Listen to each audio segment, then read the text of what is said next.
Welcome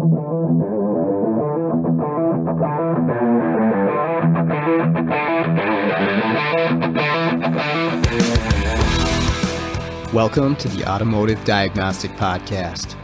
We're going to explore ways to sharpen our diagnostic skills, find learning resources, and hear from experts in the automotive field.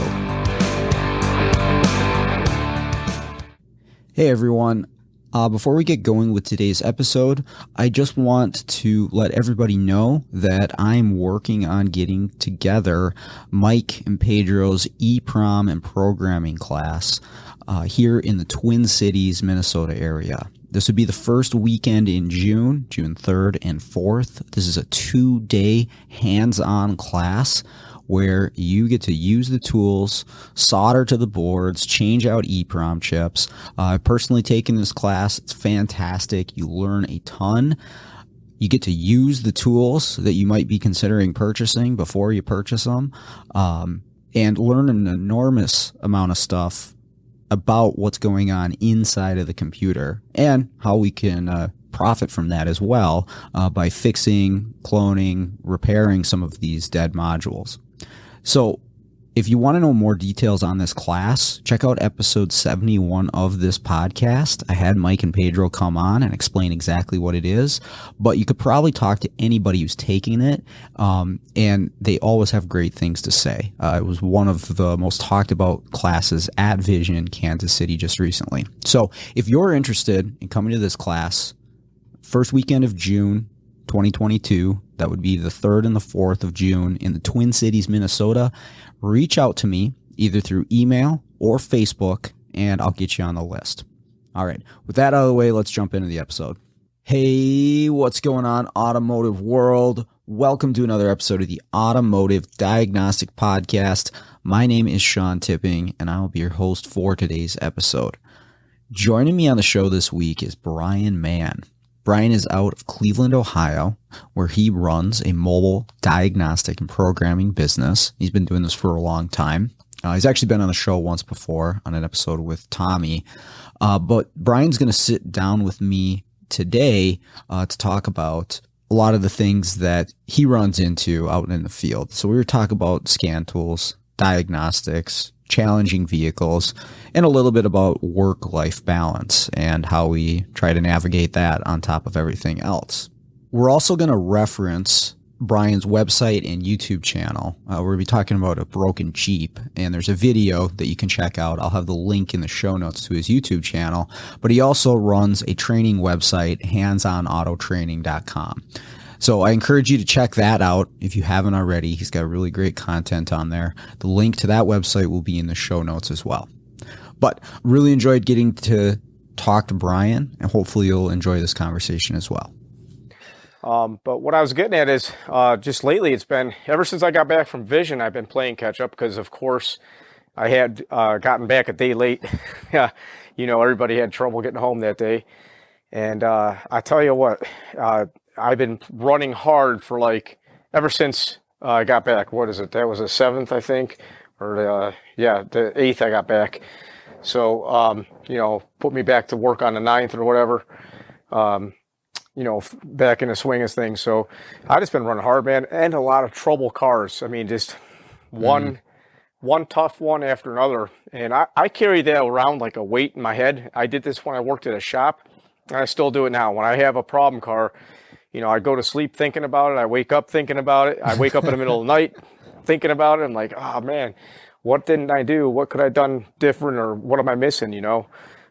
So that's kind of been how a lot of stuff's been lately. So just running hard, I guess, call it borderline burnout. But then I looked and I talked to my wife, and we're planning a vacation because I was like, well, yeah, when was the last time I took a vacation? We went camping for like a 3-day weekend, whatever. I think in June of 2020, we took a vacation. So I was like, I think I'm due. I'm ready for a little break. I mean, it's funny you say that. I was thinking about that the other day, that I was like, when's the last time that I went on a legitimate vacation, where it's like a week-long thing somewhere. And it was actually 2020 in March, like as COVID was dropping on the world. I was in Florida, and like all the sports teams are shutting down, and it's getting all weird. And I'm on the beach in Florida. That was the last time I went on a legitimate vacation. And like you say, I've been like some weekend stuff and training events, and I've almost kind of like considered my training events like little vacations. But I was like, as fun as it is, as much as I like, going to those things, I'm like, yeah, I should dedicate some time to actually, going somewhere that doesn't involve work or Absolutely anything, I think, that goes to that whole mental health thing. It is important to take a break. And I do have, I guess what you call, I forget what it's called, an addictive type of personality. Like if I want to learn something, I will get every book I can on it. I'll watch videos. I'll do whatever I just dive in head over heels on stuff. And that's just how my personality always has been. And I'm kind of like that with anything I'm doing here. Mm-hmm. And of course, I think it's got its good things, but also the bad things. I take that with me all the time. So it's very important to unplug, and I'm going to be doing that. I was looking forward to Vision, thinking in my head, hey, this is vacation. And I'm like, you get there and I mean, your brain is just filling up, and it just doesn't stop, man. I mean, it's an awesome input overload, I guess you call it, but it's fantastic, good stuff. But you end up kind of coming back, kind of drained a little bit. I mean, you come back refreshed, kind of pumped up to put some new skills to the test and try some new stuff out. Speaking of, if you don't mind me telling you what I've done, I got the Subaru CD from Scott Shockton and Leo's class. So I'll be ready to program a Subaru when one calls this time to do an update per se. And I got that AccuReader tool from, I think they were talking about in a locksmith class we were in, about popping the GM lock cylinders. I got to try that out. Actually, it was late last night. I did a locksmith job.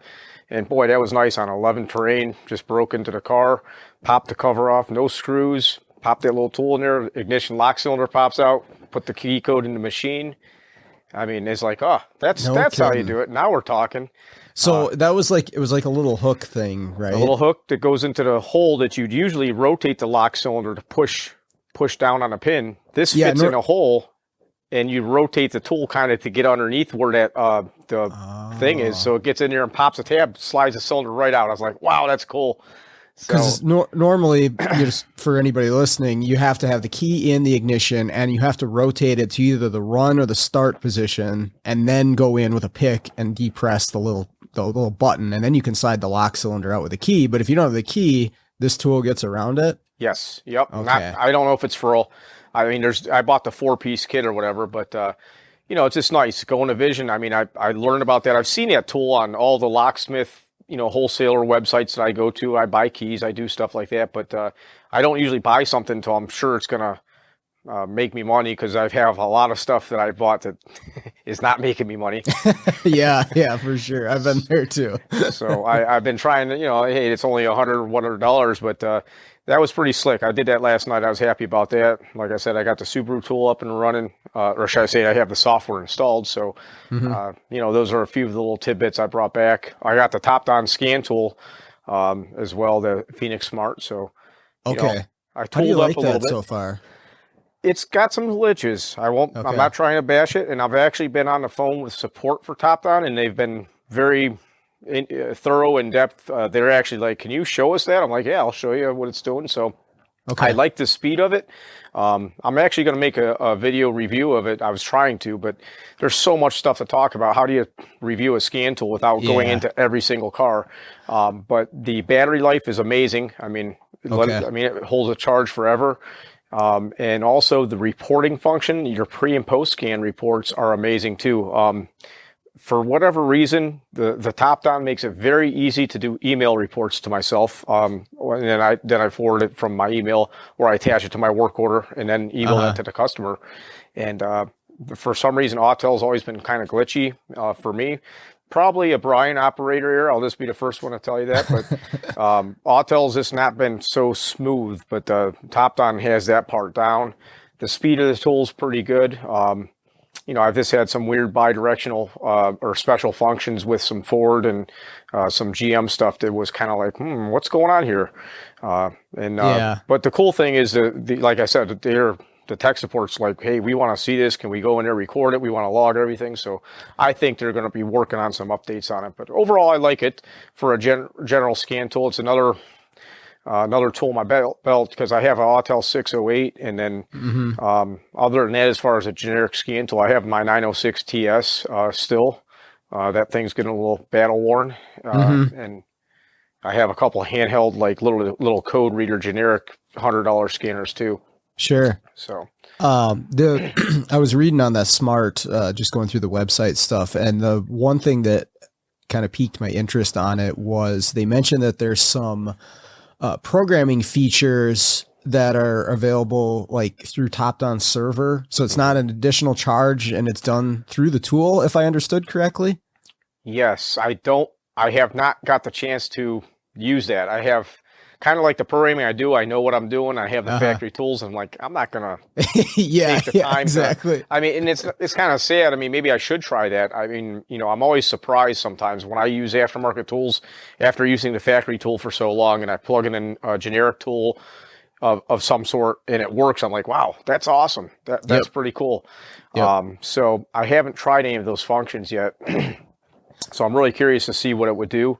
And the J25, I kind of thought that it was going to be a J2534 interface, but I have not found the drivers, and that's one thing I got to ask them about. And me and a couple other people have been saying, hey, I want to use this as a JBox, but I don't know if that works unless it's only going through their tool. So yeah, we'll see. Okay. But it's a solid feeling tool. I really like it as far as that, and it takes a little bit of time to boot up. Not terrible, but once it's booted up, and if you already have it on, the battery lasts all day. I mean, or more than all day. And once you're in the tool, it's pretty fast. It feels good. Nice. Actually, so you mentioned the pre and post scans and sending those out, doing the reports. That was actually something I want to talk to you about for a couple of reasons. So you sent me one. Now it was through YTech, but you sent me one for the Jeep, which we'll probably get to later. But Yes. I was thinking about it as I glanced through the report that you sent me via email, and it's like 37 pages long for this Jeep that you were working on. But it really is important nowadays to do that pre and post scan, whether you're doing mobile or not, or you're just a regular technician, to have that and save it somehow. Are you doing that on all the vehicles that you service, or what's your procedure when you go into a shop for like a... I want to say my SOP, my standard operating procedure should be to always do a complete pre-scan on a vehicle. I'll be the first one to tell you, there's been times I'm in a hurry or whatever, especially on some of the older GMs where you can't just go into GDS and ping all the modules using the Tech 2, or, it's really slow. I mean, you'll be there for 6 minutes, 7 minutes. I've gone into what I considered important modules. So I don't think that's the right way to do it. But I'd be lying to you if I said I didn't, if I was 100% on it. But my goal, if I have a tool that will give me a report in a reasonable amount of time, Ford IDS, YTech, GDS2, just about anything else that you can plug into that's not really old. I mean, Hondas are kind of slow. I think it seems like some of the Toyotas are a little bit slower for the older ones. But yeah, definitely well worth saving your rear end. There's nothing like going into a job and not knowing what's going on with the vehicle and messing around with something. And you go back and you find out, oh, yeah, it does have this light on. Did it have it on before or not? Or no, the light wasn't on, but there was a pending code. And if you can, it's well worth its weight to take the time to do it for sure. So, that was going to be my next question. Is there an example of when that's kind of saved your butt, having done that prior? There's been at least a couple, handfuls of times, I'm sure, over the years. One time I can tell you that it saved me, but it didn't save me, was I had one of my technicians when I was in business for myself. He's a super smart guy, super intelligent person, and if he's listening to this, it's not putting him down, okay? But we had a code for basically an internal ROM code or RAM code or something on a Ford computer, and the shop was asking us to update the computer, and we had its code documented. Like the code basically says replace the computer. I mean, that's what you should do. Sure. And of course, we go to flash it, the thing locks up solid. I mean, it's like, ooh. It was like, I want to say it was like an '07 Expedition, very rare computer. Like I couldn't find one. I searched junkyard and finally I was like, it was $800 from the dealer. I'll get it. I'll eat it, put it in, so, but we had it documented. Yeah. We had this code that if you follow the flow chart, if it's a current code, replace the computer basically, and we went and flashed it. So at that point, I think it would have been important to, we've talked about this, and like I said, I didn't scold my technician or anything. It's just like, hey, well, what could we have done different? We could have put the ball in the customer's court, said, hey, we can hit the go button, but if it messes up, it's on you. And I have had other issues, and then, there's been so many of them, Sean, to be honest with you, I can't think of like a perfect example, but sure. I'm just thinking about like, doing a flash on something and it has a code, and then it's on our pre-scan, and then hey, you get a call, hey, the customer's check engine light came out, it's got the blah blah blah code, and it didn't have it since you programmed it. Actually, yes, it did. Here you go. When you can do that, you're in good shape, especially when you can confidently and truthfully say that you're in great shape. When you're like, well, and you then your customer's like, well, yeah, it's on you, man. Yeah. So, the amount of detail, at least like the one you sent me through the YTech, and I'm sure the factory tools are probably going to have the most amount of detail, but it's absolutely crazy. You can look at all the software levels in each module when you started, and the part numbers and like dates that codes said and times the VIN number set in each module. I mean, you can. I got that PDF on that Chrysler scan right here. I just brought it up in case we were going to speak about it. And that's just, I mean, it's powerful stuff. And when you can actually look, like you said, seeing what the odometer was, how many minutes, the accumulation timer, I got to look into that to understand totally what that means. You can see how long it's been since it was cleared. I mean, that's just huge stuff. There's body shops, or maybe I should say, the insurance companies that the body shops work with, that they'll only accept fact or like OE reports. Is that correct? I don't do a ton of that. It's changed. That situation's a bit fluid, to say the least. And I have not been directly involved with body shops for a few years, but I was a while ago, like 2017 to end of 2018. I was heavily involved, and it depends on the body shop. Different ones had different protocols. Some body shops didn't care, didn't even want to have a scan, and they didn't even understand the importance of a post scan. When the manufacturer themselves actually says you must pre-scan, you must post scan, and then get involved with insurance companies, that's a whole nother avenue that I didn't realize was going on out there. But and then I think a lot of things have lightened up, but I will tell you that the factory tool will always pull codes. I shouldn't say always. It's been known to pull codes that other tools won't touch. I mean, if you have a snap-on that's updated to 2019 or 2020, or I should say 2021, and you're plugging into a 2022, it might not communicate with a module, and you'll find it may miss a few other modules, 3 or 4 years back. Not dogging Snap-on or Autel or any of them. But, it's tough for them to keep up, if you will, as stuff's coming out.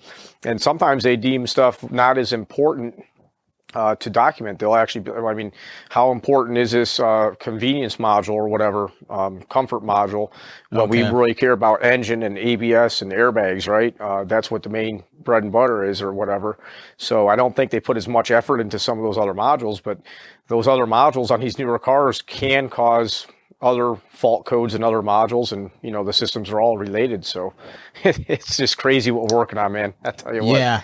Yeah. No, that's a good point, is to do that 100% full scan, even if you don't send the report, but just for you as the technician to get the overall view of the vehicle before you jump in, because nowadays the way that these systems interact with each other and share information, you may not even realize that key piece of something is coming from another module going to the one that you're concerned about. It could even help lead the way to fixing the vehicle for you. You may not realize it at the time, but you look and you're like, oh, this one communicates, this one doesn't, or this one's got all these invalid serial codes or whatever. That's super, super helpful. And in my opinion, if you're working in a shop this day and age, I don't think you have an excuse not to do a complete scan. Like if you're physically a technician at a shop, it just should be part of your should be part of your standard operating procedure no matter what, because I mean, chances are the car's in for a check engine light, right? You pull it in, you're doing a complete scan on everything on the car. And that during the time that takes, whether it's 30 seconds or 3 minutes, sometimes it's longer, I understand. You could be having that car racked, you could have the hood open, do your visual inspection, be writing up all of your, whatever your procedure is at your shop, taking pictures of any damage with a tablet, whatever your shop does. You can be doing all that as a scan tool scanning. I mean, it just makes perfect sense to me. Why would you not? Yeah, exactly. I try to do the same thing when I'm doing the scan is, what can I do? Do I hook up my voltage maintainer, or am I grabbing other tools out of my van while it's doing that? But yeah, some of these tools are lightning fast. I have a different version of the Top Down. I have the Plus. But I mean, even that, it just flies through the scans on most vehicles. And then you got the nice topology view. Once you're done. Yeah, that's nice. The topology is nice on the Top Down as well. It's it breaks it down by different networks, and it's just making sure everybody's aware. Don't trust that as far as, that's if these modules aren't talking over here, it's got to be a break in the wire. Well, that is not a wiring diagram for how that system's laid out. So I'm sure most technicians are keen to that, but just don't think that that's how it is. I've seen it actually break it down by different systems or by buses. Like I've seen some ATIS systems listed, like I plugged into, I think I was on a 19 Civic, or maybe it was a 20 Civic. Some guys at the body shop tried to literally use dum-dum or epoxy to put the front radar thing. It's where the front left fog light would go. The radar sensor, they try to like glue it on. It's like, oh man, of course it's setting calibration codes. Come on, man. You just never know. But even with that vehicle, I believe it wasn't based on network style. It was actually based on systems. So you had your ADAS system down here, you had different systems. So I saw that same thing recently. I don't remember what it was on. It might have been a GM actually, because I was doing something with the side detection. Either way, but yeah, it had ADAS, and some of the modules on there were actually on different physical networks on the car, but they grouped them together on the tool. So not that it's not useful, but yeah, it is important to definitely understand that it's not physical wiring like YTech might show you. Yeah. YTech's going to break it down by which physical. They show you how it's laid out, and if you get a break in something on YTech, I've actually seen it where everything after this point's red, and it's like, well, I know where I'm. It doesn't show you where the wires are on a car, but you know basically it's between two modules or something. Yeah, you pull up a diagram with that, and you're pretty set as far as where you need to go for testing. Yeah, definitely. Well, speaking of that Jeep, you got a YouTube video out on this one. I watched it the other day, and I was like, the Jeep's not fixed. I don't know if you know that the Jeep is not fixed. So, I was not aware of that. Okay, so I can give you. I don't want to talk an hour about it, but we can give the synopsis and the key points of it. Yeah, and what I'll do is I'll put the link in the show notes to the video. Sure. I mean, I show you what I did that day, and I felt confident. I felt good. I was like, man, I think this thing was just a giant logic lock. That's the short story. Long story, we're looking at a 2016 Jeep Cherokee with a 3.2. Supposedly got towed to the shop. Maybe the customer changed his own battery. We don't exactly know, or maybe they jumped it backwards. I don't know. But it gets towed to the shop, and the shop, they're good people, pretty knowledgeable. They're getting better all the time, and they pretty much scanned it, and they got all these codes, and I'm just trying to see here. I think I got like 38 codes, but we have like in the PCM, lost communication with the body control module, lost hood ajar switch voltage. We have in the powertrain control module, electronic park brake system failure, loss of communication with the park brake module, loss of communication with brake system module. The list goes on. I mean, and I should probably just copy this. And we have a lot of codes all over the place, all kinds of communication codes. First thing I do, which like we're talking about, I take my pre-scan report, so I save all this information. And when I get cars with batteries disconnected and whatnot, many times I will clear the codes. Just, I got so many codes. We got 80 something codes in this thing. Let's clear it out and see what pops back. I'm not sure how many were here, 40 or something, but So I cleared codes. Narrow it down a little bit, you know? Yeah, and it took me a minute. And Sean, one of the things that I think everybody should be looking for is a check engine light and a prindle in a car. If you turn the key on, you're looking for a check engine light. This thing didn't have a check engine light. I'm like, interesting. No check engine light. But the computer communicates. It's on the network. I'm like, why don't I have a check engine light? I'm trying to look how it works. The check engine lights go, it's a serial message. There's not a dedicated wire like old school stuff. And, I've had a lot of experience with some weird cars, so I was like, you know what? I'm going to unplug the computer and plug it back in. Plug the computer back in, I get a check engine light. I'm like, hey, how about this? But we still have the flashing odometer, still have a flashing security light. These cars are like the proxy alignment cars, so I do a proxy alignment. I mess around with this thing for a long time. I was about to give up, and somehow with my order of proxy alignments and restore configurations and whatever other buttons, I just hate to say I click it until I brick it, but this thing was dead. It wasn't going nowhere. I got the thing alive. I was like, sweet. I clear the codes, pop it in gear. Everything is, I'm like, because I know it's not I shouldn't say I know.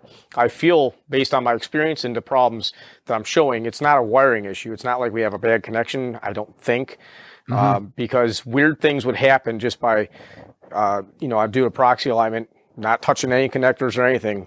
Boom, everything came back to life. And then we get different codes and all kinds of weird communication codes, message codes, not that there's a network fault, like a bus fault, but just all kinds of stuff. So anyways, I get the car running, all the lights are out. I'm feeling pretty good about this. I'm like, sweet. And I think I put it in gear, moving forward and backward. Customer drove around the block. They're like, hey, this is awesome. Our customer's going to be so happy. Great. They keep it over the weekend. Apparently, the battery went dead. I did not check this for a draw. I did not check it for a draw. It went dead. I got called back on Monday. Go right back out there. And I can't get this thing to come back alive for the life of me. Now, I don't have the screenshot. Well, we're not on video anyways. At one point, I tried all the same stuff. I did all kinds of things. Could not get this thing to get the security light to stop blinking. I'd have a security light flashing, but no security codes. At one point, I had every module, almost every module on the car was yellow on the YTEC, so every module's having codes. Yeah. Except the PCM was blue. No codes in the PCM. And almost every module saying loss of communication with the PCM. I'm like, wow, this is just like what Bill Weaver at Vision was talking about in the Chrysler Network Diagnostic class at Vision. Because he just talked about that. And I've seen similar things, but I've never had it like this. I had a code in like every module saying no communication with the PCM. And the PCM's on the network, it's talking. I'm like, what the heck? We're getting a PCM. Because going back also to the fact of unplugging it, plug it back in, now I got a check engine light. But this PCM's not available, so we may be getting a used one. And I believe this is one of the ones where it's not I don't think, I got to double check. There may not be the PCM replace function or not. It might be an EPROM job if we get a used one, so we'll see what year is it, 16? 16. It's the Fiat Chrysler 2 connector. Okay. Yeah, I think I could be wrong, but I believe that is the EPROM one. I think so too. And one thing that I noticed, Sean, and this is really weird, and I have so much footage on this car. I probably have 3 hours of video, and because I was only there about an hour and a half on the first time, and I spent about an hour and a half second time. So I do probably have 3 hours of footage trying to hold the camera and film. When I was there that was a Friday, I did not see a PCM replace function in the radio frequency hub. I did not. Okay. There was not in the special functions drop-down menu. I did not see it.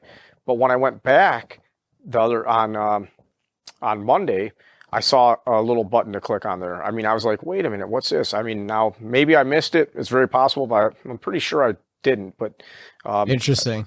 And you know how we are as human beings, we see what we see. We don't see all the stuff around it. So it's very possible I overlooked it. I am human. So yeah, you get that tunnel vision sometimes. I've definitely been there for sure.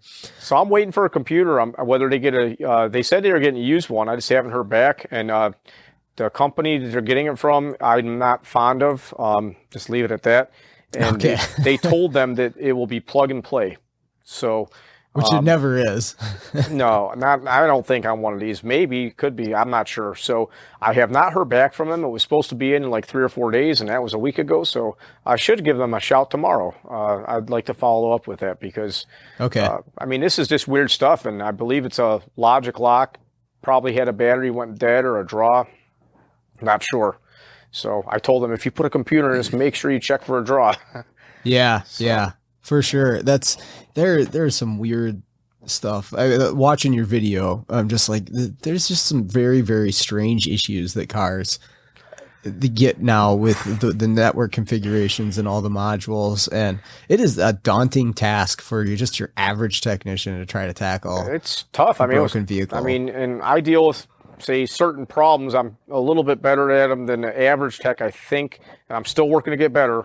But I have lots to learn, so I'm not trying to toot my own horn. But like at the average tech at the shop, they just know, they're like, wait, we're not getting involved with this. Just call somebody, whether it's Brian or somebody else that's more experienced with that. But even me, I'm like, well, hey, you think I'm fixing it? It's like sometimes you have vehicles like this, and this is on the back of my mind weighing me down. I'm like, what's going on with that Jeep? And right. We'll see what happens. Really just hoping that they, if they did jam a computer in there, make sure they check for a draw in case something is going on. Odd stuff. These. I don't think that it's possible for the engineers to possibly put together every scenario that we'll run across. I don't know which video it was. Maybe you're talking to Daryl or Ivan. I forget what audio podcasts you're doing. I heard somebody say, about different ways to test stuff or introduce faults and, talking about faults like that. Yeah. I don't think that engineers can truthfully figure out how many ways we can screw stuff up. I mean, the human-induced error, they cannot, they can't possibly figure out every scenario to make this bulletproof. Or put together, some of these flow charts. It's like, well, I got a flow chart I'm dealing with right now in another vehicle. If we have time, we'll talk about it. But, it's like, you follow the flow chart, this is where it puts you. But I found some service information in another spot. It's very interesting. I can tell you about that if you want to hear. It's up to you. Yeah, no, it's the complexity the complexity of the vehicle has increased so much, and so there are so many more possibilities for the ways the systems and the components can fail, right?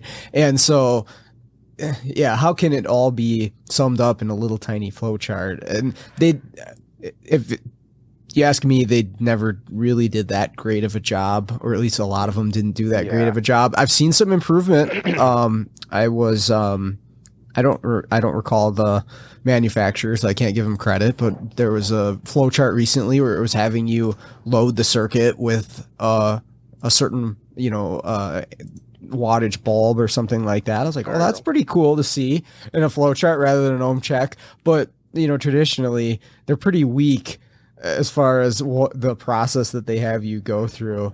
But they're up against it, right? There's just complex systems that can fail in so many different ways. How do you tackle this sort of thing? How do you tell somebody else how to figure out this stuff? And how do you tell your students? I mean, you're at the school teaching. I mean, I teach some classes to stuff, to shops that are actually in a field right now. And how do we communicate? You're going to run into some weird stuff, and it's going to be more based on your problem solving skills and learning how systems work and logically determining, well, it couldn't be this, it could be this, and it most likely is this. I mean, how do you deduce that? That's a tough skill to teach, and I think it comes from a certain person that has a little bit of a gift with that. I mean, some people have it better than others, and then learning. I mean, just get out there and do it.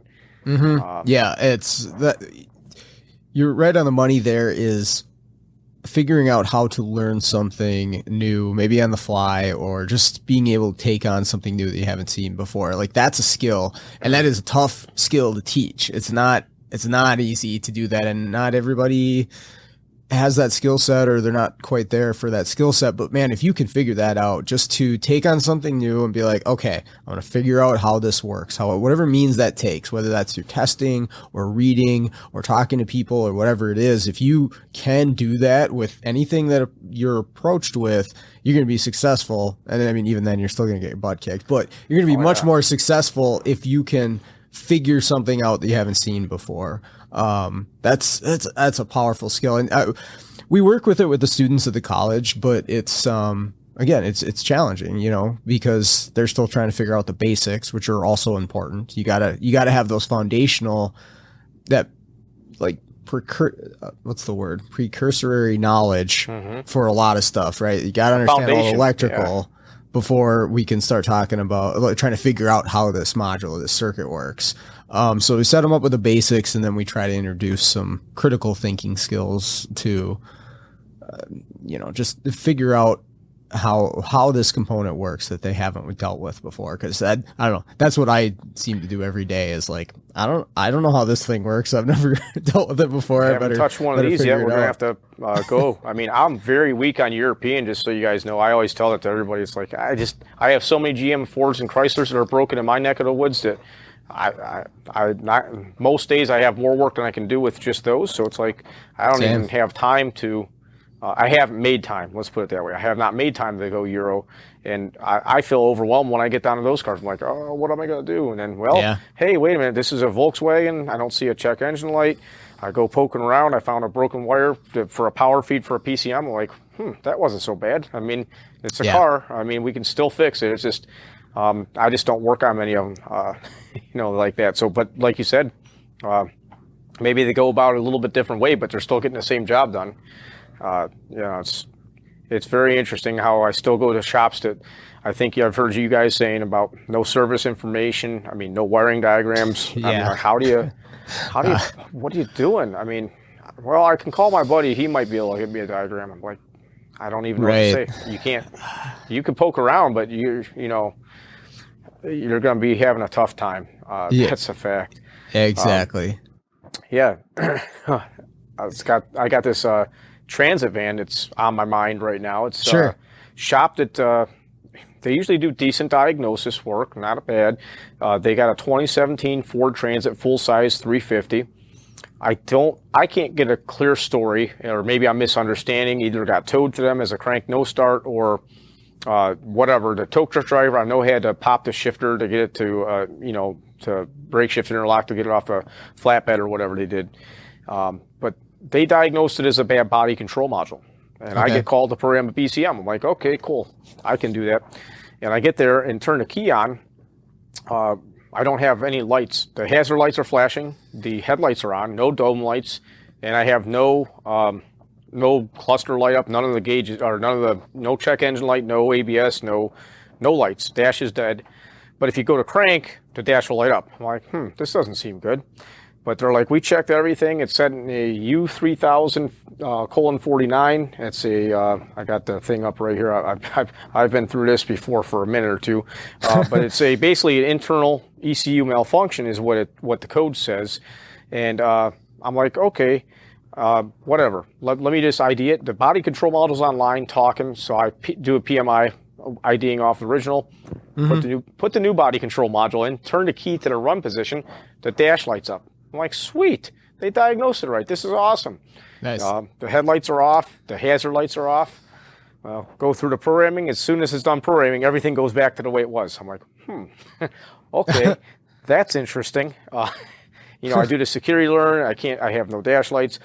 I spent a little bit of time there. And the one thing that I'll tell you that my top-down scan tool NIDS shows me that was lighting up my world. I mean, my brain was like, ding, ding, ding, this has got to be it.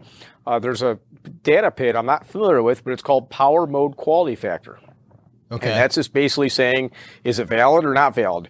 And it's just, there's only like 4 or 5 wires for this ignition switch. Very simple. Accessory, ignition run, and crank, and then key in, and maybe one other wire. And but in run, this says invalid. So in the run position, always invalid. And I'm like, that can't be good. And I have a 2019 Transit van, and I'm like, I could do a lot of testing on the back of this body control module, which is kind of tight to get to when it's plugged in up there. Or I could pop an ignition switch out of this thing in like 2 seconds. I flopped my ignition switch, same problem. Okay. Nothing changed. So I'm like, okay, well, it's not that. Let's get back to the body control module, test these powers and grounds to the body control module, everything. I tested some powers and grounds and also the ignition switch inputs. I was hung up on that. And everything tests out. I'm like, listen, you guys got to figure this out. I didn't diagnose it, so I only charged them an extra hour or so, even though I was there an hour and a half extra on top of the program. And I skedaddled, but it's on my brain. I go home, I read about this U3000 colon 49. And basically it says if all their codes are cleared out of the body control module and only this one code comes back, refer to steering wheel and electrical column components, which is a U300A- or colon 29. And basically, I went back to the shop the next day. I'm like, okay, I actually bought Ford service information because I thought I was missing something.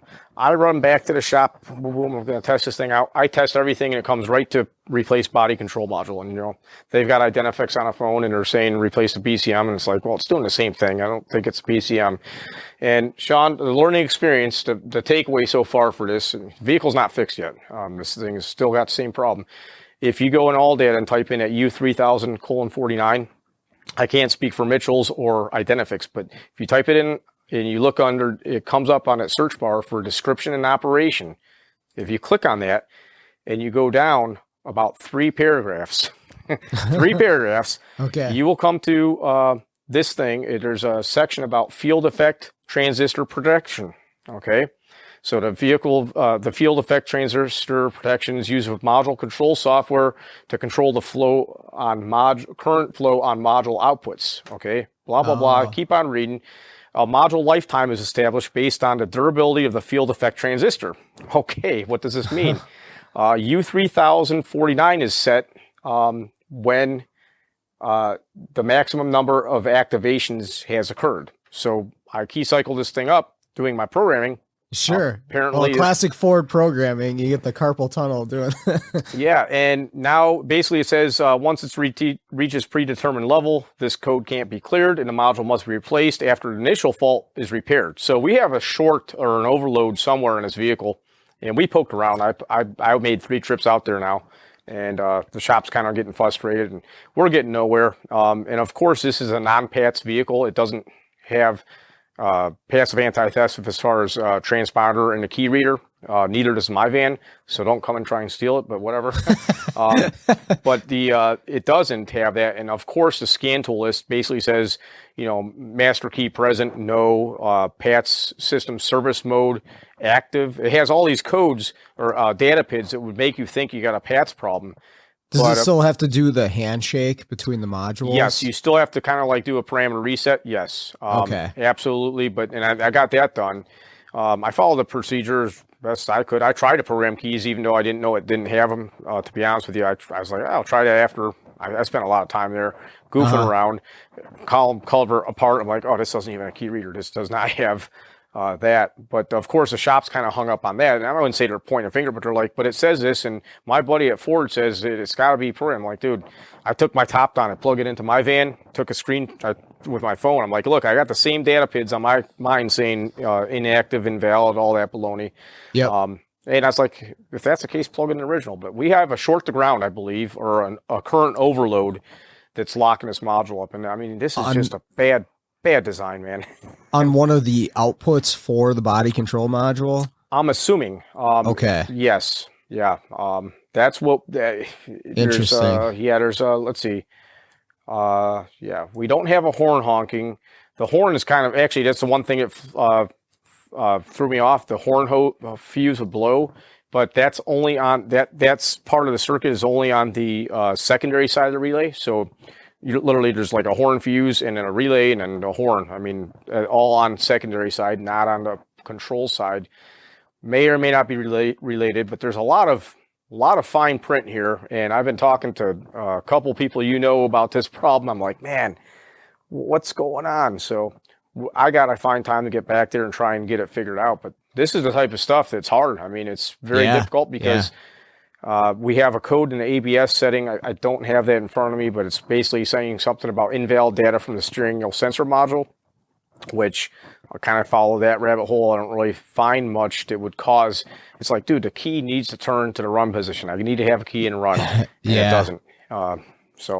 Interesting stuff. So that data PID that you're talking about where it says like invalid power mode, I've been running into this a lot lately with push button start vehicles or proximity key vehicles. And I get into whatever module or modules, it's usually modules that are involved with keying up the vehicle and powering up the vehicle.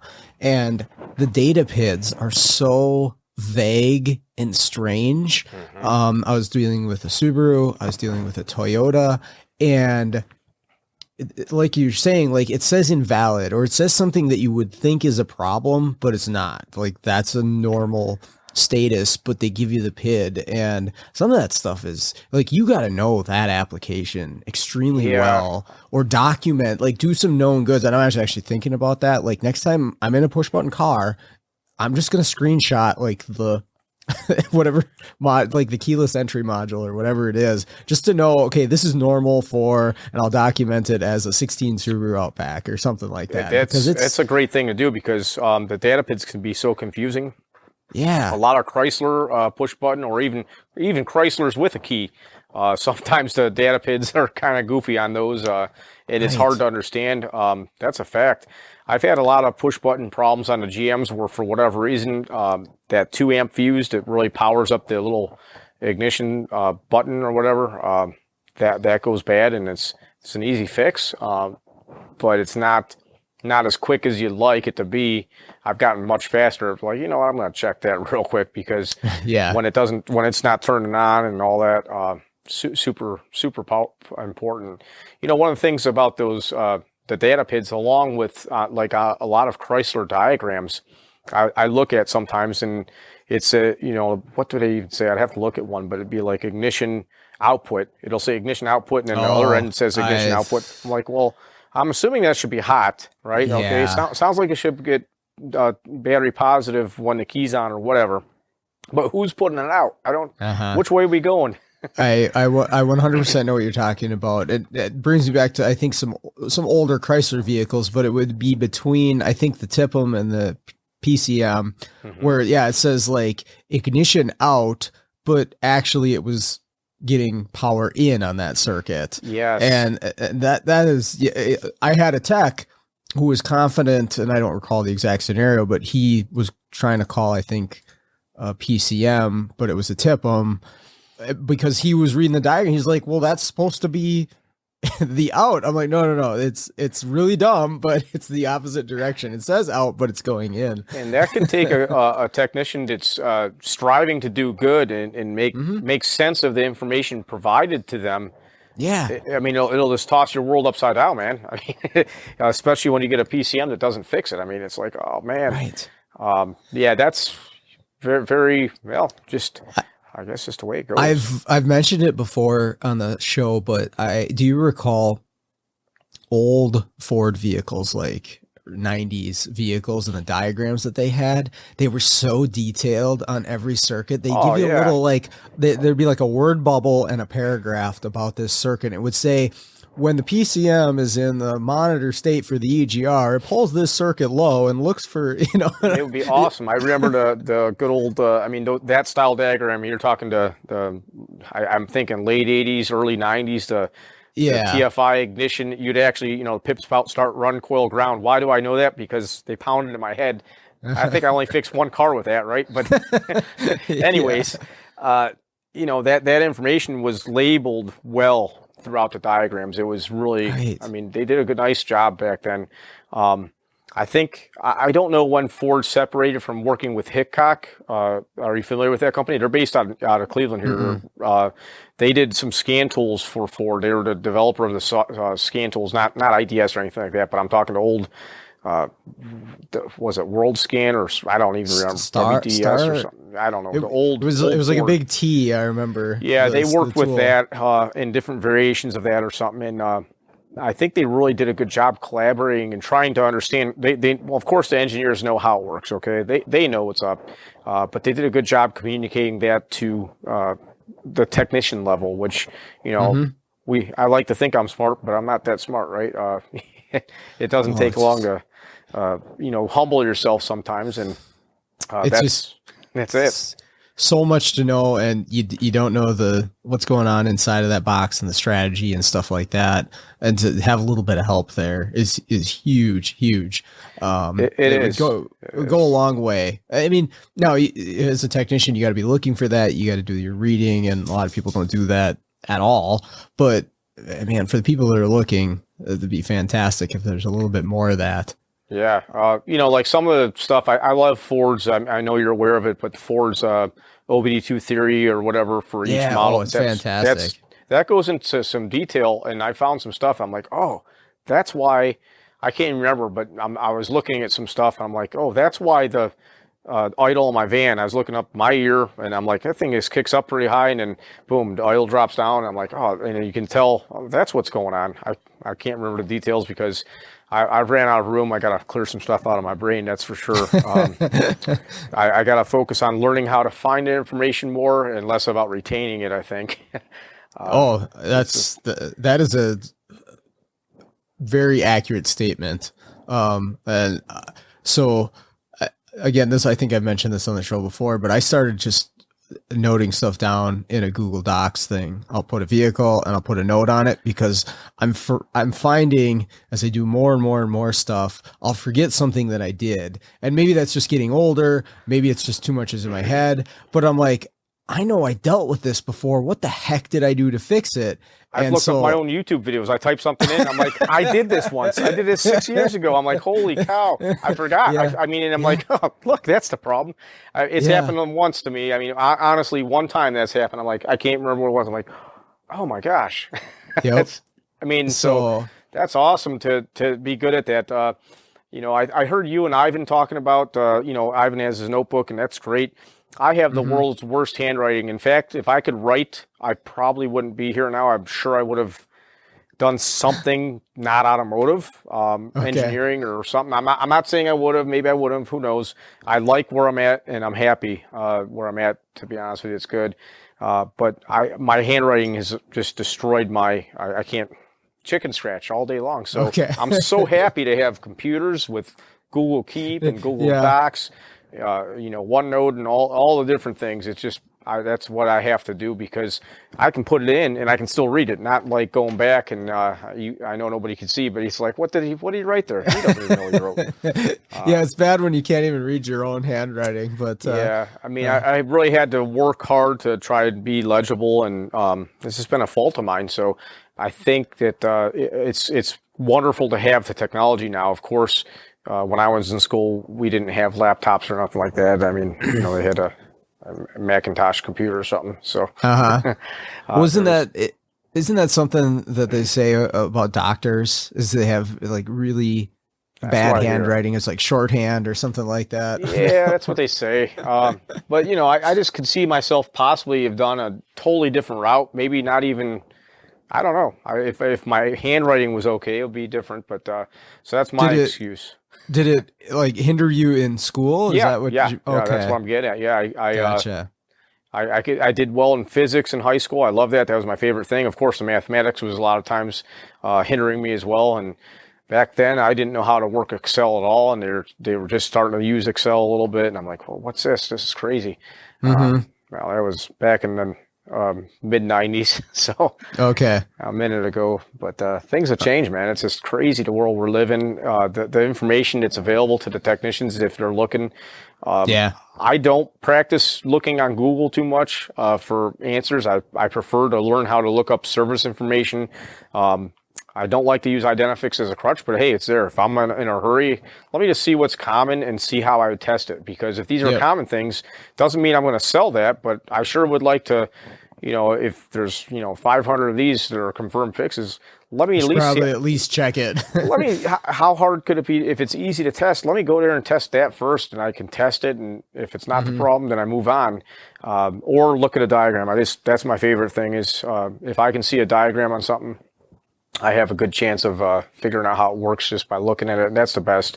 I try and teach that in the classes when I have techs working with me. It just, guys, what's the load here? Well, it's a relay. It's not a load. Well, the primary side of that circuit of that relay is the load. So, that's the load there. Where's the ground? Where's the power? Whatever.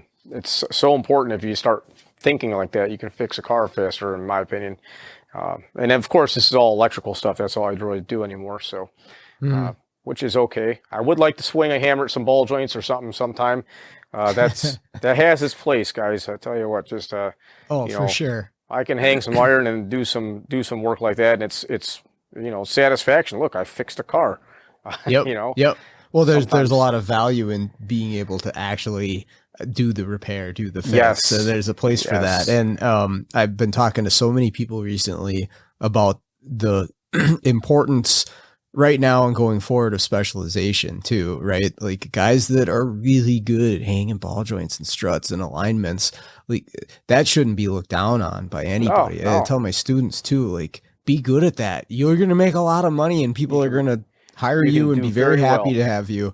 And then, unless you want to, and more power to you if you do, but maybe you don't have to focus on U3000s and networks and CAN buses, because there's a couple shops that I work with that have dedicate. I mean, well, depending on the size of the shop, but there's a couple guys that I know, and these guys are really good at R&R. I mean, I'm talking engines, transmissions, timing chains. They just tear into this stuff, and they're good. I mean, they're doing great job, quality work. They're getting paid very well too, because they can hang. I mean, I say hang, it's not the right professional term, right? But sure. I mean, they can hang some iron, get that stuff in, get it out, and it doesn't come back. I mean, they're. Yep. I mean, I look at them and I'm like, how do you work on two GM36 timing chain jobs at the same time? I'm like, what the heck? They got them just ripping them out, man. I'm like, wow. It's a craft. That is a craft, and it's kind of maybe looked down on by some people, but man, like you're saying, like you do, like okay, an alignment guy, you get somebody who's really good at alignments, especially in a rust belt, and like they got it dialed in and they can get all of those angles accurate, or they know exactly what to sell, or they know what to look for a bent component, and they're making it happen. That is a serious craft and a skill.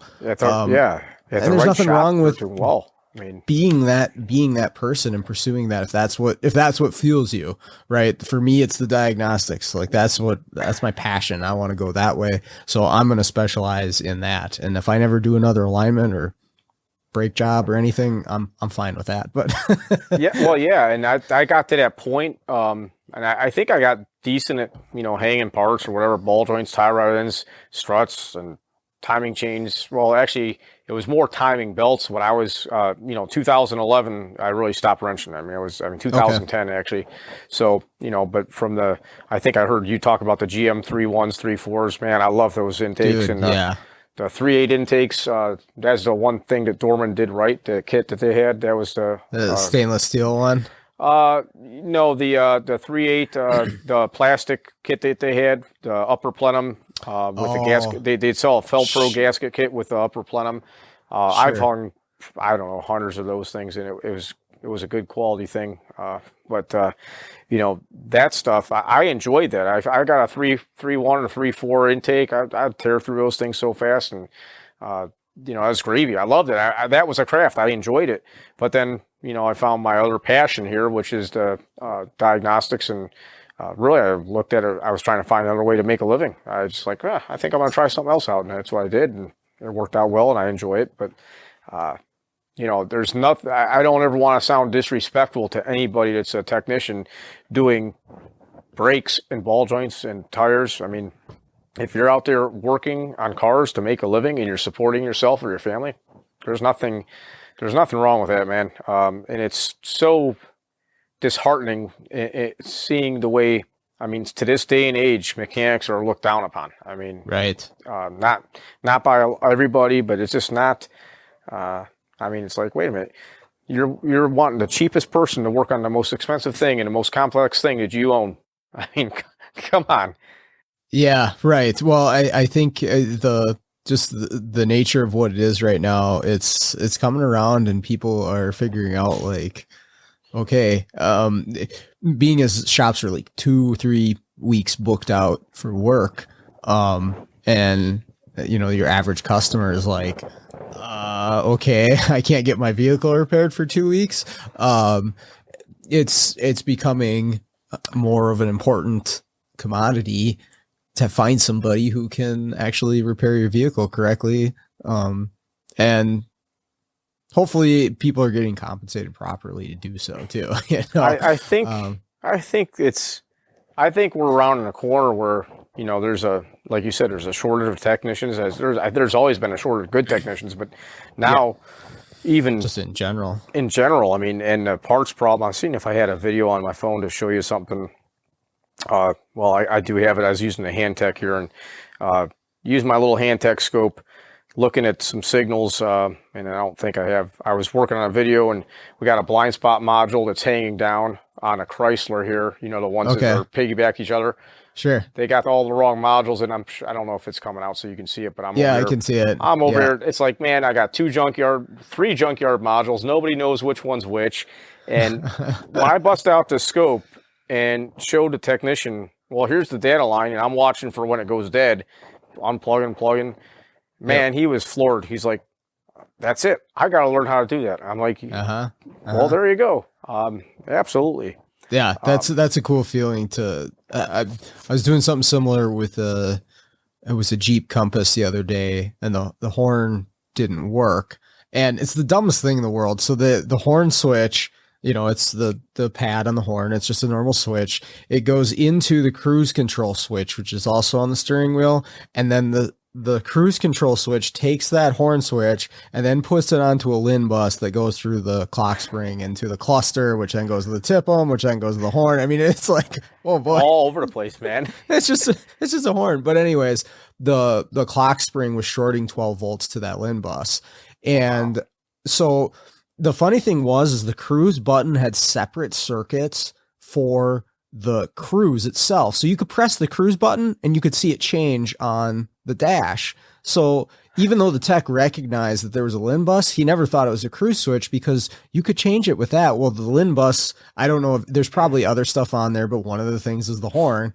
And so what I did is I had my U-scope into the LIN bus and I just cranked the wheel and you could see it go from 12 to talking. And he's like, oh dude, like that's so cool. Awesome. Now I could have just pressed on the horn and turned the wheel too, but it's cool to see on the scope. And he's like, that's so cool to be able to visualize what's happening there. It's powerful, man. I know those U-scopes are on back order, and I think I may have told you I sold my one U-scope dumbly, not realizing these things were on back order. I'm like, oh, let's buy another one. I sold it. And, oh man, now I got a 2-channel hand tech, which is bigger.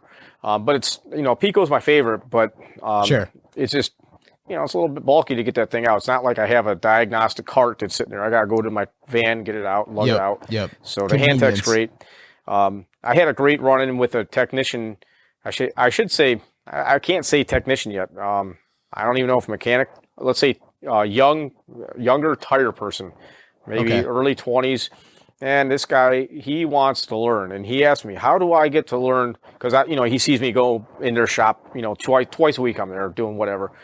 He's like, how do I get to be, I want to learn what you know. I'm like, well, it's going to take you a while. But the best thing you can do right now is instead of being like everybody else when there's nothing to do at your shop on your phone like that, playing Facebook or whatever, TikTok or something, go over on the other side of the shop where the mechanical work is because it's a big tire shop. I was like, go over there and ask that guy how you can help him out. Or just stand there and be respectfully watching. Hey, can I watch what you're doing? That's how you're going to get there because of course, I mean, he wants to go electrical, which I think he could. There's no doubt in my mind. If you want it, you can do it. But I was like, you got to, get your hands dirty doing little stuff here and there. And it's just nice to see young people that want to advance themselves. And then, like I said, there's nothing wrong with the people that are making a living every single day doing mechanical work because that's okay. There's, if you're supporting yourself and your family, that is fantastic. Yep, exactly. You just got to find that thing that drives you to get up and want to do it every day. That's the key. It makes it better. When you get up and want to do it. I'm in a bit of a slump. I started to tell you that before you hit the record button. I mean, I feel drained. I haven't had a vacation. I'm looking forward to that. And I got, the Jeep's a little weight in my backpack of things I carry around with me. That's a small piece thing.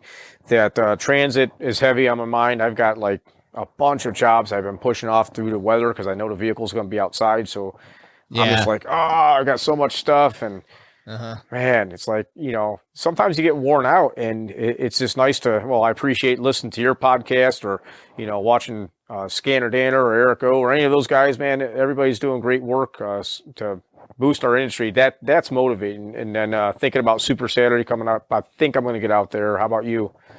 Yeah, if they're doing that this year, I tried the last 2 years and it's canceled both times because all I hear is great stuff about Super Saturday. It was great. I was there in 19 and it was fantastic. So I will be there. I'll buy my ticket early and get registered or whatever I got to do. But yeah, just knowing that I have another event to go to. I know there's a couple other ones. That's motivating. That builds you back up. And there's this days where you feel beat, where it's like, man, this job, I thought it would take me, 40 minutes or 30 minutes. I was here for 2 hours, and sometimes it's not your fault. I mean, Tech Line Connect's being all goofy lately, all kinds of weird stuff. Man, Friday, my last job of the day on Friday, man, I got hung up with something that, I was like, I'm going to be in here, out of here. I'm going to do my little video for the end of the day thing, and then I'm going to spend family time. Well, here I am an hour and a half later getting home than I thought I'd be, rushing, and it's like, why is that happening?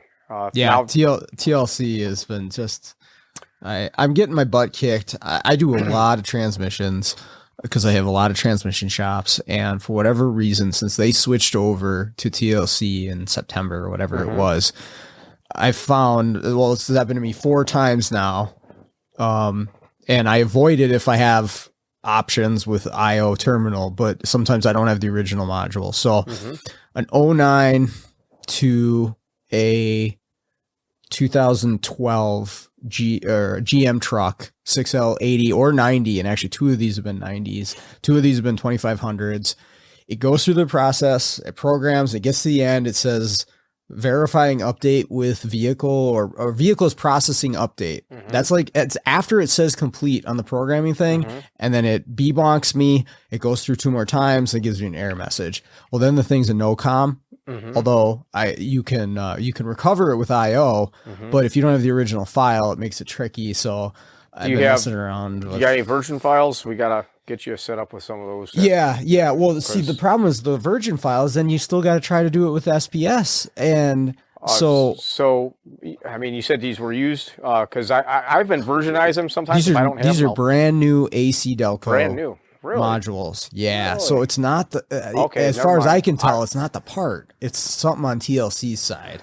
I misunderstood you. Okay. I'm using an MDI2. I got my voltage maintainer on there. I'm doing everything like I've always done it, right? I've done so nothing many aftermarket. No. Okay. All right. I mean, I'm just throwing ideas out because the radios, no aftermarket radios on there. So I've been trying to do IO as much as I can because IO does it just fine every single time. Okay. Well, that's interesting to know. I mean, I do quite a few GM trainings too. I don't know how many a week, but 5 or 6 or 8 or 10. It varies. But I mean, this week's been a little quieter with those. But I did one this morning, a brand new one on a 2000. I gotta look. Oh, that was a 17. That was a 17 this morning. I did a brand new one, no problem. So it's weird how it's hit or miss. I've been using TLC since October of 19 when it was still early. Okay. I went ahead and went full on. I was like, because I'm doing so much, I'm like, man, I'm losing my tail paying $40-something plus tax. So I just bought it. Yeah. So I've been using it for a long time and I've had a couple of hiccups, but not too many problems. I know Friday, I think it was because they're doing their switchover last Friday. Because Monday morning, I'm like, oh, what? You changed everything. Now you got a sidebar over here. I'm trying to figure out what's going on.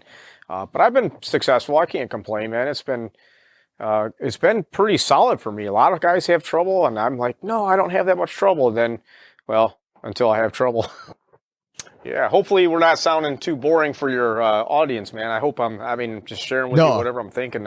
That's all this is, and that's the best response I've gotten from people on the podcast is like, I love the interviews where you're just basically BSing with somebody about the industry. But what you were saying, you watch like a Scanner Danner video or somebody, another channel on YouTube, and it like gets you like fired up and passionate about it. I've had some people reach out to me about you know, some of the guests that I've had on, they felt that way. Like, I heard from this guy that you talked to, and, you know, he's passionate about this. He's doing this. It's really cool. He's taking this initiative, or he has this perspective, and it really made me, you know, think about what I'm doing or get fired up about what I'm doing. And so that's cool. So anybody that's awesome. passionate about this stuff, like, I want to talk to them and share it with people. That's what it's all about. It's like, if you're doing something cool and you're passionate about it, why not share it with everybody else? Because it might help somebody else out. I forget which technician it was you were speaking to. I mean, I listened to your stuff, man. So, but somebody was I think they're at a Porsche dealer, and they're basically saying the dealer was just beating them down. I mean, that dealer life can be rough. If you're at a dealer that's not good to work for, I mean, it's brutal. But then getting a chance to go out and network with other technicians, training events or whatever, just brings you right back up so you can go back and endure for a little while longer. But you know, it definitely helps, man. Having a great group of people to network with. I mean, that's one of the best benefits to also to out of town training for me. Is like, man, my Facebook friends, or whatever you want to call it. I would say actually true real friends too are developing in ways that people I didn't have before as friends. Now I'm like, oh, I got a friend. Exactly. It's awesome. That's cool. Well, so you get older, and I think it's a little tougher. Maybe not tougher, but I don't go. You know, I don't go out and make a whole lot of new friends. Like, I'm not going to the bar. You know, and it gets difficult as you get older. But if you get involved with some people that have the same interests as you, like this, and that's one of the cool things. Like, I have my qualms about social media and how it's probably destroying the world in some ways, but man, it is one of the most powerful tools to connect with people that are also interested in the same stuff as we are. Like, that has been just life-changing, literally life-changing, to connect with the groups and the people that I have through Facebook. So that side of it, it's like, wow, okay, well, it's doing really bad things, but it's also doing really good things. Yeah, I mean, and it's the technology with your podcast, man. It's amazing being able to, you know, you told me a number before, like, wow, that's, you know, that many people are listening to this, and that means when, you know, it's not to say that Sean's trying to influence people, but hey, you can show people what's going on, and that is influencing and helping people. I mean, I just hope that I say to younger or less experienced techs, just listen and realize, hey, you know, if I'm just literally doing tires all day right now, you could move up if you want. You know, you can do it. It's just Eric O always says, if I can do it, you can do it, and that's it, man. You can do it. There's no doubt about it. If you want it, you can do it. And I think this industry is just so crazy, man. I don't even know what's going to happen in the next 10 years or so. I'm like, wow. It's good. It's going to be wild, and it gets to self-driving cars and everything's electric, and it's going to be. I don't even know. I always, you know, different people talk about different things, and you know, we were just talking about engineers can't compensate for every weird thing, and it's like, man, you get a car. Well, you got salt on the roads up there, right? You're in Rust Belt. Oh yeah, you know what I'm talking about. Man, you can never know what's going to happen. You'll have the weirdest thing happen. These cars, who knows what they're going to do? I don't know. I couldn't tell you. And at that point, you know, customer put the car on autopilot. Are they responsible for the actions of the car? If the car makes the wrong decision, what about the programmer, the guy who wrote the code for it? What about the AI, whoever developed the AI for the car to learn? I mean, I don't even have a clue. Boy, I really don't. Who are the lawyers going after? Yeah. I mean, that's a whole nother thing. But I mean, I've been enjoying what I do, having a good time. Just in a slump right now. We're going to get out of it. I mean, that's one thing I've always found, man. Just keep on pushing forward. Take a little break. You don't have to don't have to fix everything. I want to share with you if you want to hear. I mean, I had a couple notes I was going to say. I had people ask me, like, I go to shops and they think I know everything or something. Like, dude, I don't know. If you only knew how much I don't know. I'm not saying I fake it till I make it or whatever. I know certain things, and I try to be really good at those things and try to implement. But how, you know, Brian can fix anything. No.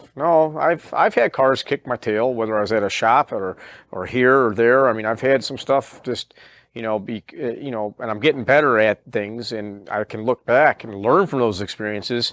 Man, if I would only check this, or if I would have put a vacuum gauge on this vehicle a long time ago, I would have found out that it had a valve train issue, causing a misfire imminently. I would have seen a dip in a vacuum gauge, but I didn't do it. I was doing stuff the hard way or inexperienced way. So I'm trying to turn some people in my circles onto your podcast, and I just got to tell these guys, listen, man, there's cars I don't fix. I mean, many times it's because of the money situation. I had one I walked away from the other day.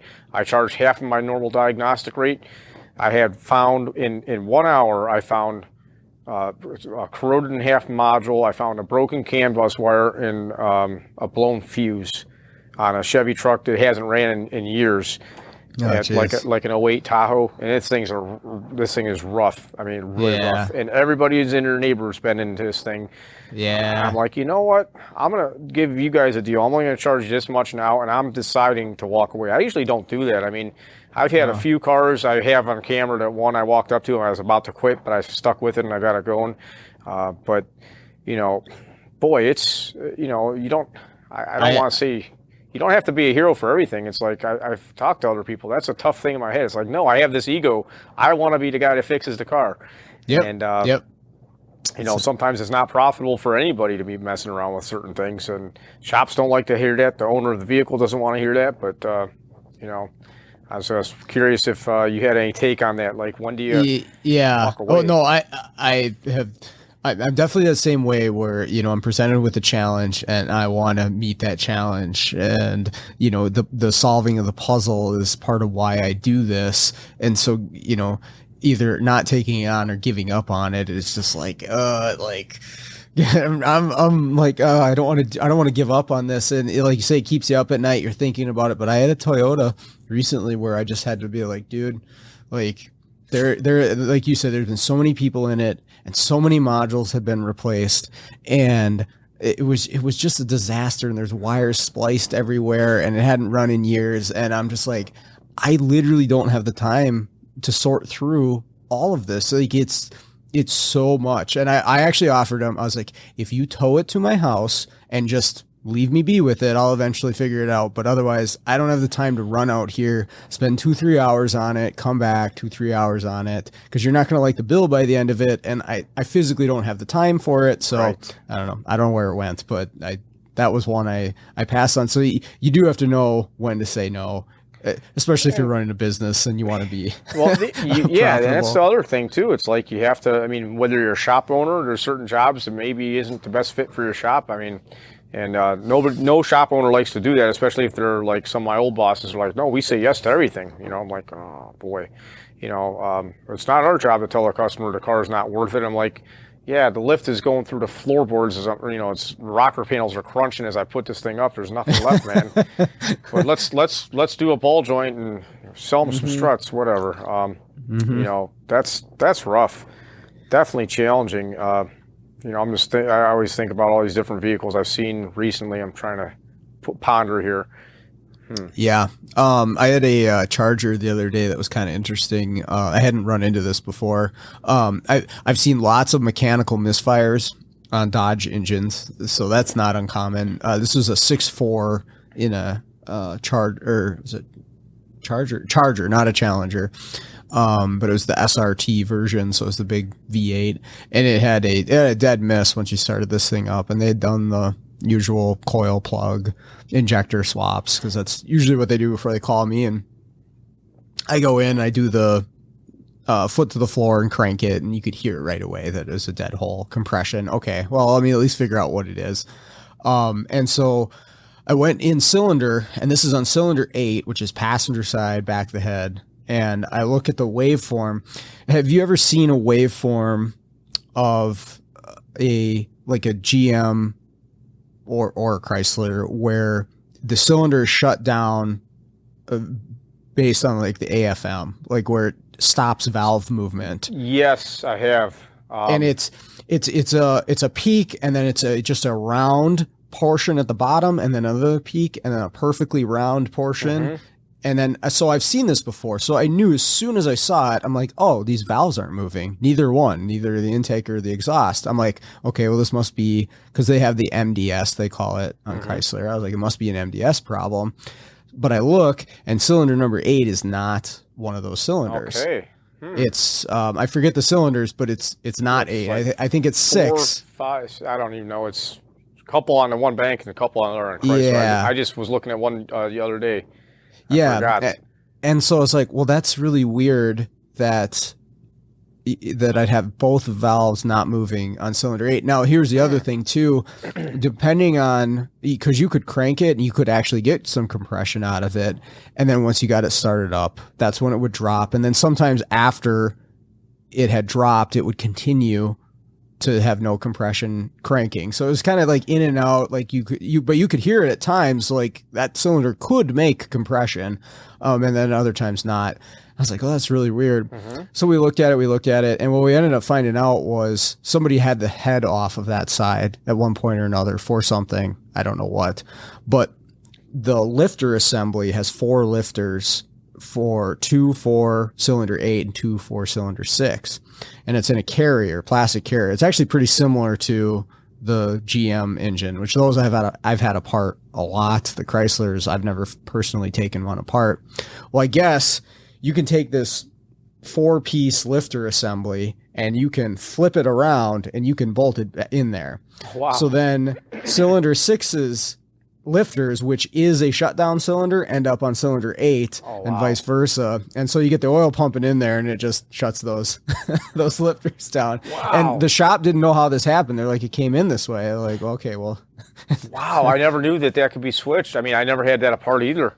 I had no clue that you could do that, but I guess where there's a will, there's a way. So yeah, or you could see the big hammer make it happen. I was at a shop that had replaced. It was a rebuild engine or remanufactured engine, Chrysler, Dodge Ram, and this was the first time since I started doing in-cylinder that I came across the active management messing up. And the shop's like, oh, it has compression and all this and that. And I'm like, well, I got my amp clamp. I got a ramp on the coil. I can see current on a coil. I got current to my injector. I'm like, well, those are going. I'm assuming. I think I don't remember if I could see the pintle open on an injector or not. But I'm like, that's working. They already swapped injectors around, so we know it's not that. And I go in cylinder, and the guy was so adamant about coming over with his compression gauge. Look, I got 100 and whatever pounds. Okay, great. And I put my WPS in there, wide open throttle, had what looked okay, didn't see anything going on, and sure enough, fire that thing, let off the gas, stop, clear, flood, go ahead and hit it. Boom, you got like 4 hits, boom, system turns on, that solenoid or something, and I didn't diagnose it past that point, besides the point of saying you got a problem with that. And at the time, Sean, I told them they had a valve train problem, and I didn't know what was going on. I didn't even think about active management. I actually went on one of the Facebook groups, and I got my tail handed me real fast. You goofball, this is, don't you know? I'm like, oh, dude, I can't even believe I didn't think. I mean, I just didn't even think about it. And that's what it was, active management system or something, solenoid sticking. Sure. Don't even know what side, but I still got the slow-mo of the valve cover being off, because you'd have some action, you watch those rockers go, but as soon as it developed oil pressure, boom, they just stuck closed. Sure. I'm like, sure. Sweet. But that's cool stuff. Being able to have a better grasp of what these cars are doing. It just takes practice.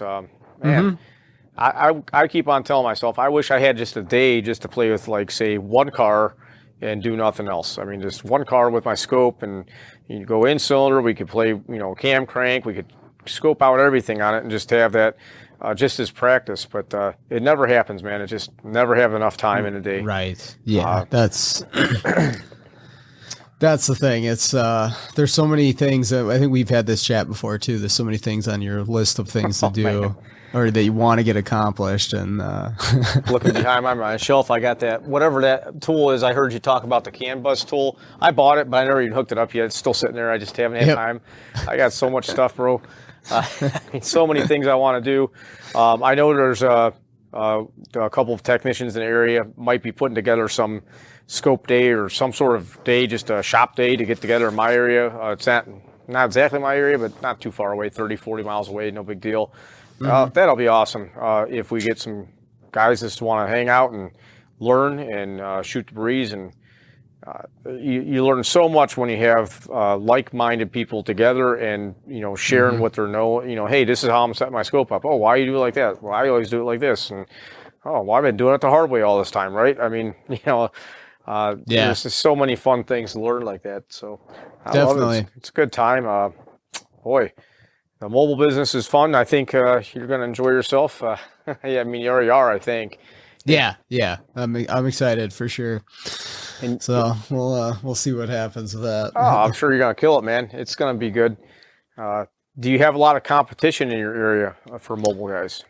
There is a guy named Matt. He runs 4-6 vans out of the Twin Cities, which I'm about a half hour north of the city. So I'll go down there a little bit, but most of my stuff is north. And he's very well established. He's been doing it for many years. Cool. A super nice guy. And so that would be my main competition, but literally where I'm at, north side of the Twin Cities, there's nobody. Like, you got to take it to the dealer. That's okay. And there's some locksmiths that run around, but programming, there's nothing. So there's that. And of course, time changes everything, right? I'm not expecting to have be the only person in that market. Eventually, if there's a need, there's going to be more people, but, there's a huge need for it right now. I can say that. And I don't, they talk about the programming thing, they'll do over the air programming and this and that. And there's RAP or remote programming and okay, whatever. But I don't see the need for diagnostics going away anytime soon. It'll always be that. And I mean, I'm sure there'll still be some programming too. I mean, the people that use the RAP, it doesn't always work. I mean, it works a lot. I mean, I have a couple shops that use it a lot, and they love it. And when they can't figure it out, or if it gives them a problem, they call me or whatever. So, there's also some mobile guys around that are doing some bad work in my area. I mean, I don't know how, but I mean, they're making problems worse for customers. Like how many times you see a timing chain go bad on a 5.7 Chevy, like a 2000? They don't go bad. Never. Oh, man. This guy, poor guy. I get called out to program a computer. And sure enough, the old engine computer, when those computers go bad, you can see daylight through them. They swell up in half on those old Chevy vans. Yeah. They throw a computer in. Good call. You need a computer because when it rains, it runs bad, right? Put a computer in and program it. I can't really get it started. I mess around with them like, oh, hey, we're at here. It's Friday at 5 o'clock. Do you want me to come back next time? Whatever. Well, they end up calling me back like almost 2 months later, and I guess the other mobile guy, I think I blew him off. I was busy. I had too much programming jobs to do, so they had another guy come out there, and I finally got the story here. This vehicle was a no-starter. Went to the dealer. The dealer hung a crank sensor, ignition control module, that little ICM next to the coil, and a coil on it. Didn't fix it. It went to another shop that hung an aftermarket distributor. Didn't fix it. It was at the shop. They put a computer in it. That's when I saw it, and it didn't fix it. They called the other mobile guy. He told them put a timing chain on it. Didn't fix it. Then I get back. It had bad gas. I mean, I got a YouTube video showing bad gas. I didn't know the whole story then. So they flush the tank, do all this and that. And then I start the car up on brake clean. It's run kind of rough, but it was running. I'm like, hey, you got to at least get some good fuel in here. So they do it. They say they started up, and they say it ran kind of not great, but it ran for like a couple days, and it died again. So they call me back to look at it, and I go back, and the last time I left, I thought it had bad fuel, so I'm like, I'm going to check the fuel because it probably didn't flush out the tank all the way. No fuel pressure, and I didn't really check into fuel pressure before. I just took a fuel sample, and it was like brown. I'm like, and it didn't even light up. So I'm like, okay. What the heck's going on? Well, some knucklehead jammed her test light into a terminal on the primary side of the relay. I mean, it was spread bad. So I had to tweak the relay to get it in there. Start the car. It runs smooth, and then it starts misfiring, backfiring, chuggling, setting to P1345, I think, for the cam retard offset. And I can't get the offset right. It's a really no-name brand distributor. It's not even the boxes look like it's from eBay or something.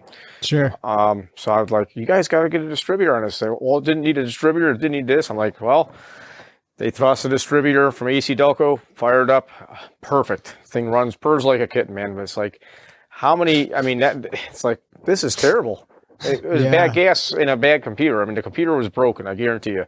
But bad gas and bad computer all along. That's all we had, man. Wow. So, yeah, I see stuff like that. I mean, there's a couple people who are doing parameter, or they're trying to do Ford programming.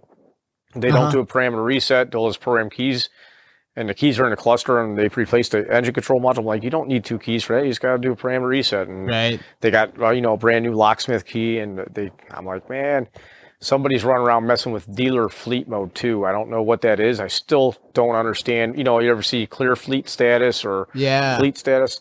They're doing something, and it makes it so you can't do a security alert. I have to first go back into these cars, clear status, or reinstate, or whatever it is, turn it on, turn it off. It's a weird thing, and I've had like 5 or 6 cars in the past few months that I'm like, what the heck's going on here? Actually, I said, no, 5 or 6 probably over the past year. It's been a while since I've seen one. But I'm like, what is this guy doing? Or maybe it's a girl, I don't know. So what's this person doing to these cars, man? They're making it hard. You can't even do a security alert. You can't get it to go. Weird. Yeah. Well, that's good information to look for that. I haven't run into that, but that's something to check for sure. Yeah.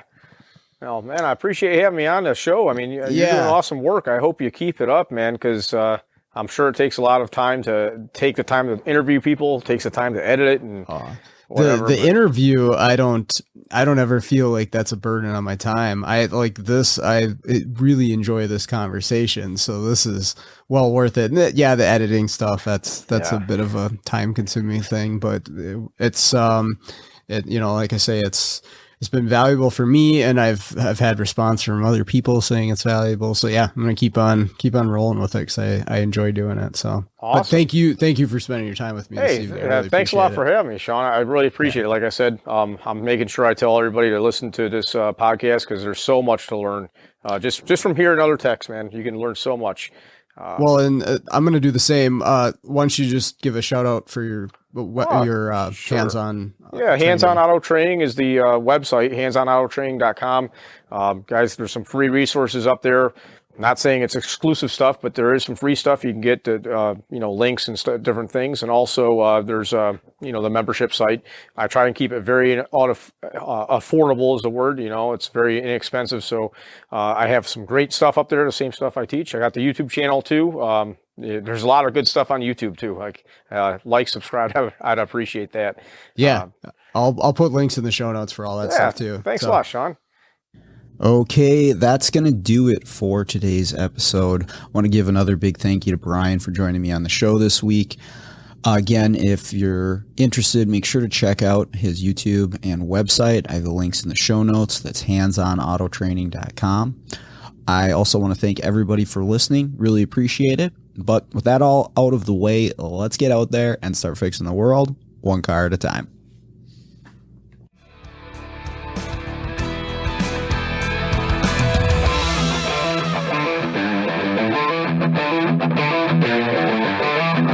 Thank you.